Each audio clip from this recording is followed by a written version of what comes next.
বিএনপির মহাসচিব ও ঠাকুরগাঁও ১ আসনের বিএনপি প্রার্থী মির্জা ফখরুল ইসলাম আলমগীর বলেছেন, এখন পর্যন্ত নির্বাচনের পরিবেশ ভালোই মনে হচ্ছে। এ বছর পরিস্থিতি বোঝা যাবে যখন প্রচারণা শুরু হবে, তার আগে বোঝা যাবে না। এখন সবাই যে যার সাংগঠনিক ব্যাপারগুলো গোছাচ্ছে, মনোনয়নের ব্যাপারগুলো গোছাচ্ছে। নির্বাচনের প্রকৃত অবস্থা আপনি বুঝতে পারবেন প্রচার শুরু হওয়ার পরেই। সকাল 10:30টায় ঠাকুরগাঁও শহরের কালীবাড়ির নিজ বাসভবনে সাংবাদিকদের সঙ্গে আলাপকালে তিনি এসব কথা বলেন।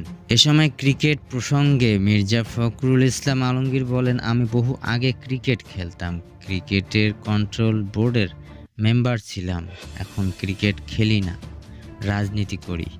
তাই তো ক্রিকেটের ব্যাপারে আন্তর্জাতিক রাজনীতি স্পষ্ট জড়িত। আমাদের দেশের সম্মান আছে, আমাদের একজন ক্রিকেটারকে অপমান করা হয়েছে।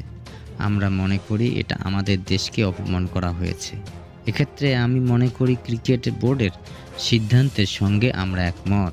আইনশৃঙ্খলা পরিস্থিতি নিয়ে গভীর উদ্বেগ প্রকাশ করে মির্জা ফখরুল বলেন, আমরা খুব উদ্বিগ্ন। আমি মনে করি সরকারের এটা ব্যর্থতা। এখন পর্যন্ত তারা অস্ত্র উদ্ধারগুলো করতে পারেনি এবং এখন পর্যন্ত আইনশৃঙ্খলা বাহিনীর পরিস্থিতি সেই রকম একটা উন্নত হয়েছে বলে আমার কাছে মনে হয়। দলটির চেয়ারম্যান তারেক রহমানের উত্তরাঞ্চলের সফর প্রসঙ্গে মির্জা ফখরুল বলেন, তিনি অবশ্যই উত্তরাঞ্চলে আসবেন।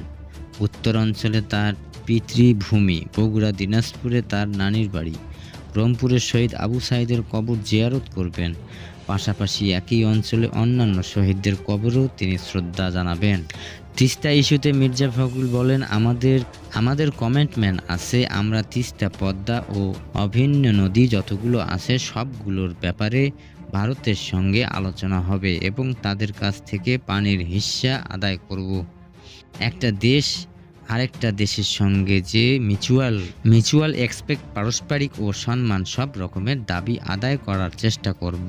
আমরা যদি তাদের সঙ্গে সঠিকভাবে ডিপ্লোম্যাটিক আচরণ করতে পারি, তাহলে তাদের বিরূপ আচরণ কমে যাবে।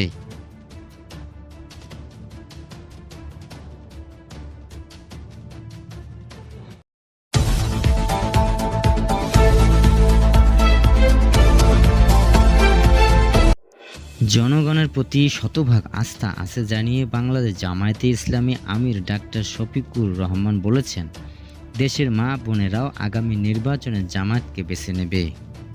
রাজধানীর বসুন্ধরা ইউরোপীয় ইউনিয়ন নির্বাচন পর্যবেক্ষণ মিশনের প্রধান পর্যবেক্ষক ও ইউরোপীয় পার্লামেন্ট সদস্য ইভারস আইজাবসের সঙ্গে সাক্ষাৎ শেষে এসব কথা বলেন তিনি। জামায়াতে আমির বলেন, আগামী নির্বাচনে দেশের জনগণ সুশাসন নিশ্চিত করবে। জনগণের প্রতি আমাদের শতভাগ আস্থা রয়েছে। আমরা শুধু চাই নির্বাচনটা সুষ্ঠু ও নিরপেক্ষ হোক। নির্বাচন অবশ্যই সুষ্ঠু হতে হবে উল্লেখ করে তিনি আরও বলেন, সুষ্ঠু নির্বাচনের মাধ্যমে জনগণ যদি অন্য কোনো দলকে পছন্দ করে, আমরা তাদেরকে সহযোগিতা করব।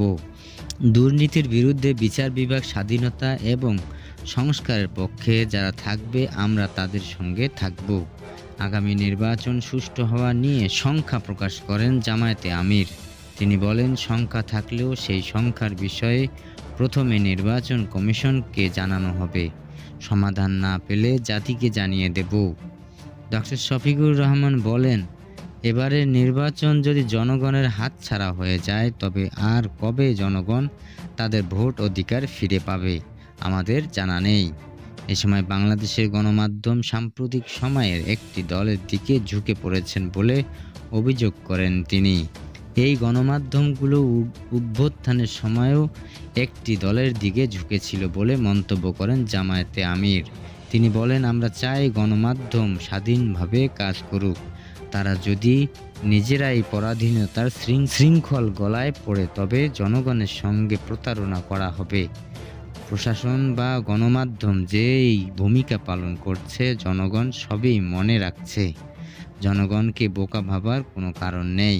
নির্বাচনে জয়ী হলে প্রতিবেশী দেশগুলোর সঙ্গে প্রতিবেশী সুলভ আচরণ করার কথা জানান তিনি। শফিকুর রহমান বলেন, সবার সঙ্গে সমতার ভিত্তিতে বন্ধুত্ব করা হবে। এ সময় মঙ্গলবারের মধ্যে 11 দলের আসন সমঝোতা দৃশ্যমান হবে বলে জানান জামায়াতে আমির।